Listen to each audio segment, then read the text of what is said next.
सभी विद्यार्थियों को नमस्कार। डाईहाइड्रिक एल्कोहल की वीडियो सीरीज़ में आपका स्वागत है। डाईहाइड्रिक एल्कोहलों के बनाने की विधियों के बारे में अपन पहले चर्चा कर चुके थे।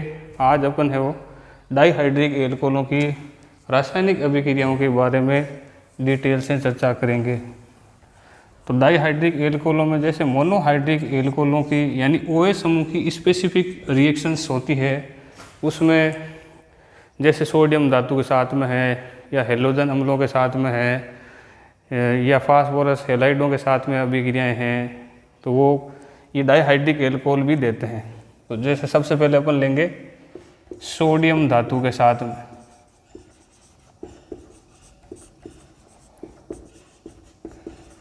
तो आपको पता है कि एल्कोहल की अभिक्रिया सोडियम धातु के साथ अभिक्रिया होती है, तो उसमें सोडियम एल्कोक्साइड बनता था। तो इसमें भी इसका डाईहाइड्रिक एल्कोहलों का सोडियम लवण बनता है। जैसे Na धातु के साथ में रिएक्शन होगी तो CH2O माइनस Na+, और उसमें से हाइड्रोजन गैस रिलीज होती है, और Na धातु के साथ में रिएक्शंस होती है तो डाई सोडियम लवण का निर्माण होता है। CH2O minus Na+, CH2O minus Na+, यानी कि सोडियम लवण का निर्माण होता है। साथ में इसमें हाइड्रोजन गैस बनती है जो आपको मोनोहाइड्रिक एल्कोहलों के साथ में रिएक्शन थी। इसमें 2 OH समूह है, तो इसमें आपके डाई साल्ट का निर्माण होता है। ये तो थी सोडियम के साथ में, और हाइड्रोजन अम्ल यानी HCl के साथ में आप रिएक्शन करवाओगे तो इसमें लास्ट में जहाँ OH समूह होता है उसके साथ में Cl आ जाता है, तो डाई हैलाइडों का निर्माण होता है। जैसे ये एथिलीन ग्लाइकोल है डाईहाइड्रिक एल्कोहल में, इसकी अभिक्रिया आप HCl से करवाओगे तो पहले मोनोहाइड्रिक एल्कोहल, फिर इसके बाद में आपके और HCl का दूसरे अणु से क्रिया होगी तो डाई हैलाइड का निर्माण होता है, एथिलीन डाइक्लोराइड का निर्माण होता है। तो ये भी एक स्पेसिफिक रिएक्शन है HCl के साथ में। ऐसे ही फास्फोरस हैलाइडों के साथ रिएक्शन करवाओगे तो भी वो हैलाइडों का निर्माण होता है। उसमें से थोड़ा फास्फोरस और ट्राई आयोडाइड के साथ में अलग उत्पाद बनता है, वो भी अपन चर्चा करेंगे। जैसे अपन एथिलीन ग्लाइकोल ले रहे हैं CH2OH, इसकी अभिक्रिया आप फास्फोरस पेंटाक्लोराइड से क्रिया करवाओगे तो पहले वही मोनो हैलाइड में चेंज होगा, और लास्ट में है वो PCl5 के साथ में रिएक्शन होगी। तो ये दोनों OH समूह हैं वो Cl समूह के अंतर्गत कन्वर्ट हो जाते हैं। POCl3 HCl बाहर निकलता है, तो वो आप लोगों को पता है एल्कोहलों में रिएक्शन के अंतर्गत आप लोगों को बता चुके हैं। अगर आप फास्फोरस ट्राई आयोडाइड लेंगे तो लास्ट में है वो एथीन का निर्माण होता है। वो थोड़ा सा आपको समझा रहा हूँ। आप यदि इसकी अभिक्रिया फास्फोरस ट्राई आयोडाइड के साथ क्रिया करवाओगे तो डाई आयोडाइड का पहले निर्माण होता है, और इसको थोड़ा सा आप गर्म करोगे तो इसमें से आयोडीन गैस बाहर निकल जाती है और एल्कीन का निर्माण होता है। ऐसे ही आपके डाईहाइड्रिक एल्कोहलों में OH समूह की स्पेसिफिक रिएक्शन है, तो वहाँ भी आपको बताया था नाइट्रिक अम्ल के साथ क्रिया करवाओगे तो इसमें भी 2 OH समूह है, वहाँ डाई नाइट्रेट का निर्माण होगा। कैसे होगा तो वो अभिक्रिया आपको समझा रहा हूँ। फोर्थ जो रिएक्शन है वो है नाइट्रिक एसिड के साथ में, HNO3 के साथ में। ये डाईहाइड्रिक एल्कोहल है CH2OH, CH2OH। इसकी अभिक्रिया आप नाइट्रस एसिड के साथ में क्रिया करवाओगे तो इसमें से नाइट्रिक एसिड तो इसके आपके 2 अणु काम आएंगे, और इसमें से 2 H2O के अणु बाहर निकलेंगे और डाई नाइट्रेट का निर्माण होता है। एथिलीन डाई नाइट्रेट का निर्माण होगा, प्लस में 2 H2O। तो ये तो थी आपके नाइट्रिक एसिड के साथ में। ये जो चारों रिएक्शन थी वो आपके OH समूह की स्पेसिफिक रिएक्शन है। अब बात आती है कि इसमें एथिलीन जो आपके ग्लाइकोल है या डाईहाइड्रिक एल्कोहलों में, उसमें और जो इम्पोर्टेंट अभिक्रिया हैं जैसे ऑक्सीकरण है, निर्जलीकरण है, और पीनाकोल रीअरेंजमेंट रिएक्शन है, तो वो भी अपन और चर्चा कर रहे हैं। इसके बाद वाली जो अपन अभिक्रिया ले रहे हैं वो ले रहे हैं ऑक्सीकरण। आप एथिलीन ग्लाइकोल का आप ऑक्सीकरण, अलग अलग ऑक्सी कारकों की उपस्थिति में अलग अलग आपके उत्पाद प्राप्त होता है। ये एथिलीन ग्लाइकोल है CH2OH CH2OH। ऑक्सीकरण में भी अभिक्रियाओं को अपन दो कैटेगरियों के अंतर्गत बांट सकते हैं। एक तो वो अभिक्रियाएं होगी जिसके अंतर्गत कार्बन और कार्बन का बंध है वो विदलित नहीं होता है, कार्बन कार्बन बंध का विदलन नहीं, और ऑक्सीकरण में सेकंड अभिक्रियाएं वो लेंगे जिसके अंतर्गत ये कार्बन और कार्बन के बीच का जो बंध है वो विदलित हो जाता है। तो उसमें आपके अलग अलग उत्पाद बनते हैं। आप ऑक्सीकारक कैसा लेंगे उस हिसाब से आपके वो अभिक्रियाएं होगी। यदि आप क्षारीय KMnO4 लेंगे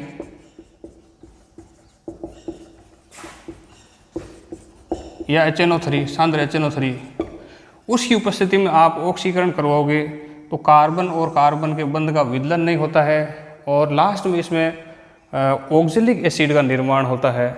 वो अभिक्रियाएं किस हिसाब से संपन्न होती है, इसमें बीच बीच में क्या क्या उत्पाद बनेंगे, वो प्रत्येक अपन को देखना है। जैसे मैं आपको यहाँ समझा रहा हूँ,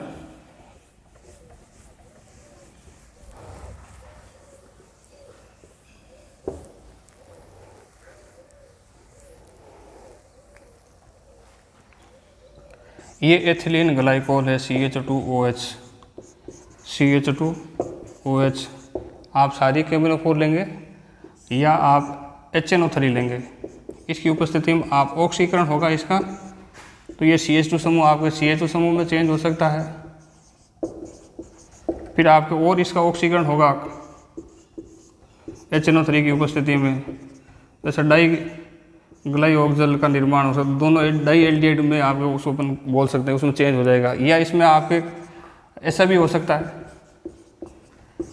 इसका ऑक्सीकरण होता है, ये COOH समूह में और ये CH2OH समूह, फिर इसका भी आपके ऑक्सीकरण हो सकता है, तो ये COOH समूह और CHO समूह, इसका भी इसमें ऑक्सीकरण हो तो ये भी इसी में आपके चेंज हो सकता है HNO3, और लास्ट में इसमें तो ये दोनों COOH समूह में आपके ऑक्सीकृत हो जाएगा। CHO भी COOH में, इसको अपन बोलते हैं ऑक्जेलिक अम्ल, ग्लाइऑक्जेलिक अम्ल, डाई एल्डिहाइड। ये इसमें अलग अलग ये भी उत्पाद बन सकता है, ये भी उत्पाद बन सकता है, ये भी उत्पाद बन सकता है, ये भी उत्पाद बन सकता है, और लास्ट में पूर्ण ऑक्सीकरण होगा इसमें इसकी उपस्थिति में, तो इसे ऑक्जेलिक एसिड का निर्माण होता है। तो ये आप लोगों को समझा रहे थे।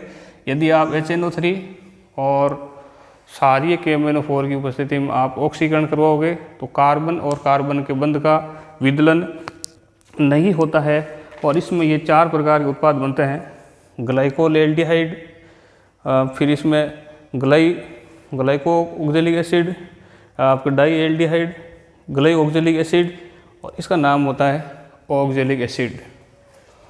अब आप ऑक्सीकरण में भी जो सेकंड प्रकार के उत्पाद बनते हैं जिसमें अंतर्गत कार्बन और कार्बन का एथिलीन ग्लाइकोल के बीच में बंध है वो विदलित होता है, वो आप ऑक्सीकारक लेंगे।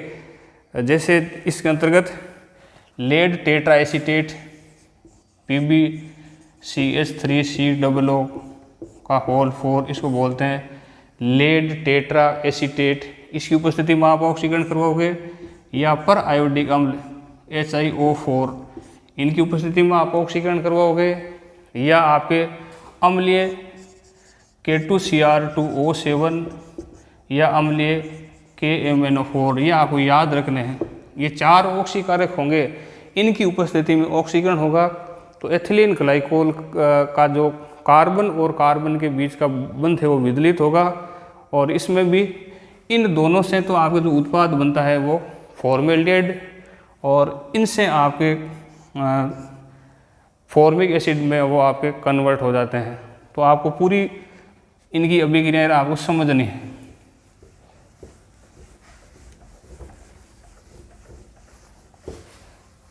जो ऑक्सीकरण है जिसमें कार्बन और कार्बन के बंध का वो विदलन होता है, उसमें जैसे मैं आपको बता रहा हूँ ये एथिलीन ग्लाइकोल है, CH2OH और CH2OH।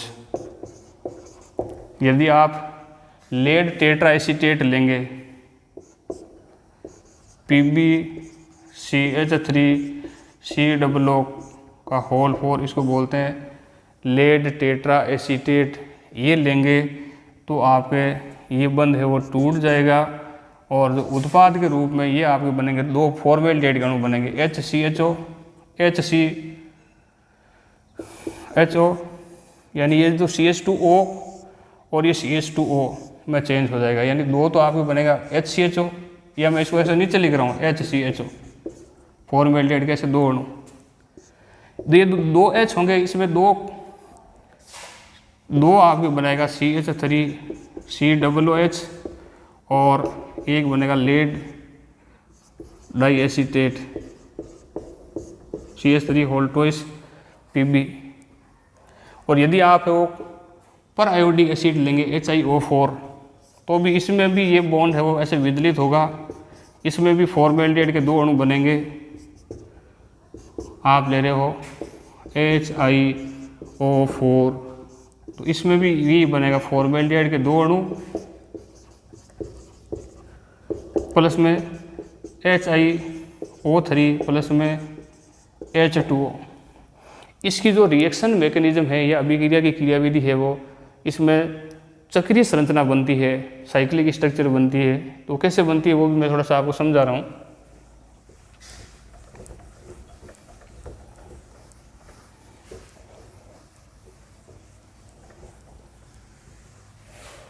ये एथिलीन ग्लाइकोल था CH2OH CH2OH। यदि आप ये लेंगे PbCH3COO का होल 4 लेड टेट्रा एसीटेट, तो ये इस तरीके से आपके कन्वर्ट हो जाता है सक्रिय संरचना में CH2 और ये O ऐसे इसके बीच में Pb और OC double bond O CH3O C double bond O CH3 और इसमें से 2 CH3COOH है वो बाहर निकल जाते हैं। फिर आगे है वो ये जैसे इसको ये यहाँ से टूटेगा ये CH2 में, और ये बॉन्ड है वो आपके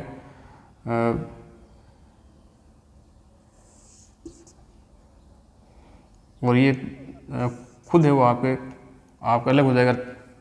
ये संरचना बनेगी CH2 C double bond OH, ऐसा भी आप लिख सकते हो। फॉर्मेल्डिहाइड के से 2 अणु बनेंगे प्लस में PbCH3COO का होल ट्वाइस। और यदि आप है वो पर आयोडिक एसिड लेंगे तो भी यहाँ है वो HiO3 ऐसे आपके जुड़ेगा। दोनों में कोई ज़्यादा वो डिफरेंस नहीं है। फिर इसमें भी ये फॉर्मेल्डिहाइड में टूट जाएगा और जल का अणु, इसमें से पहले जल का अणु, यहाँ तो CH3COO बाहर निकलता है, इसमें आपके जल का अणु बाहर निकलता है। तो लेड टेट्रा एसीटेट से आप अभिक्रिया करवाओगे, ये HiO4 के साथ क्रिया करोगे, पहले एक चक्रीय संरचना बनती है, फिर लास्ट में है वो ये बॉन्ड विदलित हो जाता है, 2 है वो फॉर्मेल्डिहाइड के अणु है वो बनते हैं। तो ये आगे अभिक्रिया आपके काम आएगी। जैसे फाइनल ईयर के अंतर्गत आप जाओगे तो उसमें कार्बोहाइड्रेटों में जैसे ग्लूकोज, उसमें कितने OH समूह है उसका टेस्ट करने में ये अभिक्रिया है वो काम आती है और कॉम्पिटिटिव एग्जाम में भी पूछते हैं। और यदि आप K2Cr2O7 लेंगे और KMnO4 दोनों एसिडिक होने चाहिए, तो उसमें इनका वो COOH समूह में आपका चेंज हो जाता है। KMnO4 कैसा होना चाहिए? अम्लीय। तो ये किस में कन्वर्ट हो जाएगा? फॉर्मिक एसिड के 2 अणु में HCOOH और HCOOH। तो ये अभिक्रियाएं थी ऑक्सीकरण। मेरे हिसाब से आप लोगों को समझ में आ गई होगी। एक बार मैं वापस रिपीट कर रहा हूँ, ये इंपॉर्टेंट अभिक्रियाओं में से यदि आप ऑक्सीकरण करवाते हो डाइहाइड्रिक एल्कोहलों का, तो इसमें दो प्रकार की ऑक्सीकरण अभिक्रिया हो सकती है। एक तो वो जिसमें कार्बन और कार्बन के बंध का विदलन नहीं होता है, वो तो आपके नाइट्रिक एसिड या क्षारीय KMnO4 की उपस्थिति में हो सकता है। और सेकंड ऑक्सीकरण वो हो सकता है जिसके अंतर्गत कार्बन और कार्बन का बंध विदलित होता है, वो आपके 4 प्रकार के ऑक्सीकारक लेंगे उसकी उपस्थिति में अलग अलग, जैसे आप लेड टेट्रा एसीटेट या पर आयोडिक एसिड लेंगे तो फॉर्मेल्डिहाइड का निर्माण होगा, और K2Cr2O7 या KMnO4 लेंगे अम्लीय माध्यम में तो इसके अंतर्गत ये फॉर्मिक एसिड में कन्वर्ट हो जाती है। तो मेरे हिसाब से आपकी ऑक्सीकरण वो समझ में आ गई होगी। अब मैं आपको समझा रहा हूँ निर्जलीकरण अभिक्रिया। ये भी है वो बहुत ही इम्पोर्टेंट अभिक्रियाओं में से है, क्योंकि इसमें जैसा आप वो निर्जली कारक लेंगे इस हिसाब से अलग अलग प्रकार के उत्पाद बनते हैं। निर्जलीकरण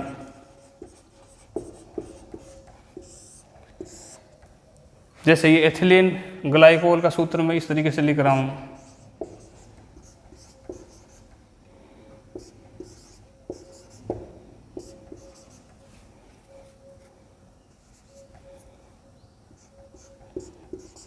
ये एथिलीन ग्लाइकोल ही।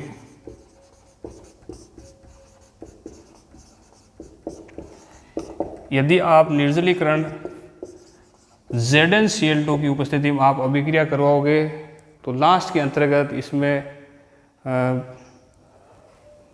ये एल्डिहाइड में कन्वर्ट हो जाएगा, एसिटिल्डिहाइड में।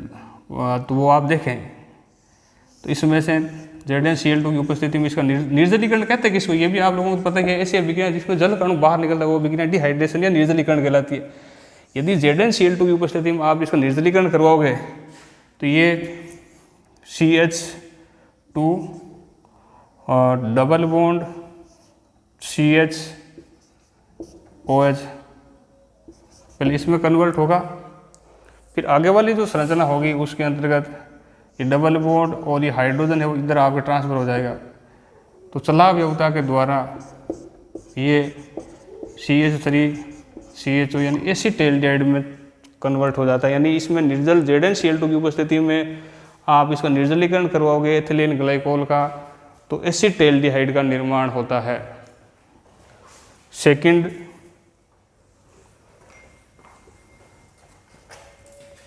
यदि आप वो सांद्र H2SO4 की उपस्थिति में इसका निर्जलीकरण करवाओगे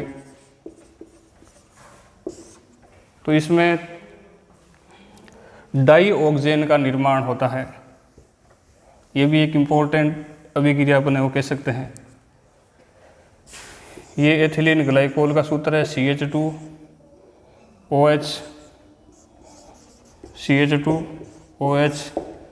ये दूसरा, इसमें 2 अणु काम आते हैं HO CH2OH। निर्जली कारक के रूप में आप लेंगे सांद्र H2SO4। तो इसमें से 2 अणु जल के बाहर निकलते हैं, 2 अणु जल के बाहर निकलेंगे तो इसमें 1,4 डाइऑक्सेन का निर्माण होगा। यानी ये CH2O CH2O ऐसे चक्रीय ईथर जिसको बोलते हैं 1,4 डाइऑक्सेन। ZnCl2 से तो एसिटेल्डिहाइड, और यदि सांद्र H2SO4 की उपस्थिति में आप निर्जलीकरण करवाओगे तो एक चक्रीय ईथर बनता है जिसको अपन बोलते हैं 1,4 डाइऑक्सेन। और यदि आप वो निर्जलीकरण फॉस्फोरिक एसिड H3PO4 की उपस्थिति में आप निर्जलीकरण करवाओगे एथिलीन ग्लाइकोल का तो इसमें भी 2 अणु काम आते हैं चक्रीय संरचनाएं बन करके। इसमें आप इसको समझें इस तरीके से, ये एथिलीन ग्लाइकोल का सूत्र है CH2OH, एथिलीन डाइऑक्साइड का निर्माण होगा। ये भी दूसरा HO CH2OH। तो इसमें से एक जल का अणु बाहर निकल जाता है H3PO4 की उपस्थिति में। यदि इसका आप ऑक्सीकरण निर्जलीकरण करवाओगे तो ये उत्पाद बनेगा OH CH2O CH2OH। ये उत्पाद है वो बनता है H3PO4 की उपस्थिति में। और यदि है वो आप 500 डिग्री सेंटीग्रेड पर आप वो गर्म करोगे एथिलीन ग्लाइकोल का, तो है वो आपके एथिलीन ऑक्साइड का निर्माण होता है। इसमें एक ही अणु में से निर्जलीकरण होता है। CH2OH CH2OH कितना टेम्परेचर 500 डिग्री सेंटीग्रेड। फिर इसको आप गर्म करोगे तो इसका आपका निर्जलीकरण होगा और H2 बाहर निकलेगा और चक्रीय ईथर का आपके चक्रीय ईथर भी आप इसको कह सकते हैं, इसको ऑक्सीरेन या एथिलीन ऑक्साइड का निर्माण होता है। तो निर्जलीकरण अभिक्रिया में 4 उत्पाद बनते हैं। वापिस आपको रिपीट कर रहा हूँ। सबसे पहले बताया था ZnCl2 से एसिटाइलडिहाइड, सेकंड आपको बताया था सांद्र H2SO4 से, तो इसमें निर्माण होता है वो 1,4 डाइऑक्सेन। थर्ड आपको बताया था H3PO4 से, और फोर्थ आपके 500 डिग्री सेंटीग्रेड ताप पर आप गर्म करोगे तो एथिलीन ऑक्साइड का निर्माण होता है। धन्यवाद। आज की वीडियो सीरीज में इतना ही। नेक्स्ट वीडियो सीरीज के अंतर्गत अपन है वो बहुत ही इंपॉर्टेंट अभिक्रिया पिनाकोल पिनाकोलोन रीअरेंजमेंट रिएक्शन के बारे में डिटेल से चर्चा करेंगे।